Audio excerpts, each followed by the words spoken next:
ఎన్నికల మాజీ వ్యూహకర్త ప్రశాంత్ కిషోర్పై రాష్ట్ర విద్యాశాఖ మంత్రి బొత్స సత్యనారాయణ తీవ్రస్థాయిలో ధ్వజమెత్తారు. చంద్రబాబు కోసమే ప్రశాంత్ కిషోర్ ఏపీ రాజకీయాల గురించి మాట్లాడుతున్నారని, లీడర్ అంటే ప్రజల దృష్టిలో వైఎస్ జగన్ అనే విషయాన్ని గుర్తించాలని పీకేకు మంత్రి బొత్స హితో పలికారు. ప్రశాంత్ కిషోర్ ఏం మాట్లాడుతున్నారో అర్థం కావడం లేదని అన్నారు. లీడర్కు ప్రొవైడర్కు కూడా పీకేకు తెలియడం లేదా? సీఎం జగన్మోహన్ రెడ్డి ఓ లీడర్, చంద్రబాబు నాయుడు ఓ ప్రొవైడర్ అని మంత్రి బొత్స అన్నారు. చంద్రబాబు చేసేది మేనేజ్మెంట్, బ్రోకరిజం. అయితే అందుకే చంద్రబాబు నుంచి ప్యాకేజీ తీసుకొని మరి చంద్రబాబు కోసం పీకే మాట్లాడుతున్నారని దుయ్యబట్టారు.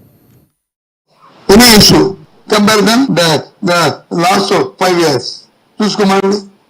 లేదు చంద్రబాబు నాయుడు పరిపాలించిన సమయంలోనూ, ఆ తర్వాత వచ్చిన రాజశేఖర తాలూకా సమయంలోనూ ఇండికేటర్స్ చూసుకోమండి. దేంట్లో ఎక్కువ ఉన్నది చాలా తప్పు. ఏదని ఒకరి మీద అబ్బాయి ఉంటే ఇంకోలో చూసుకో. మీ పత్రికా సోదరులు ఎలాగా మీ మేనేజ్మెంట్ మీ ఫోన్ వస్తాయి కదా, దాంట్లో మెసేజ్ చూసి అడగండి. నన్ను నేను చెప్తాను. రోడ్డు పడితే వచ్చి మాట్లాడడం, అది వచ్చి పేపర్లో ఫ్రంట్ పేజీలో వచ్చి వేయడం. లీడర్ అంటే ఒక స్థైర్యం, లీడర్ అంటే ఒక ధైర్యం, లీడర్ అంటే ఒక భరోసా, ఓటేసే వాటర్కి. అది జగన్మోహన్ రెడ్డి గారు కల్పించారు ఇవాళ రాష్ట్రంలో. అంతేగాని లీడర్ అంటే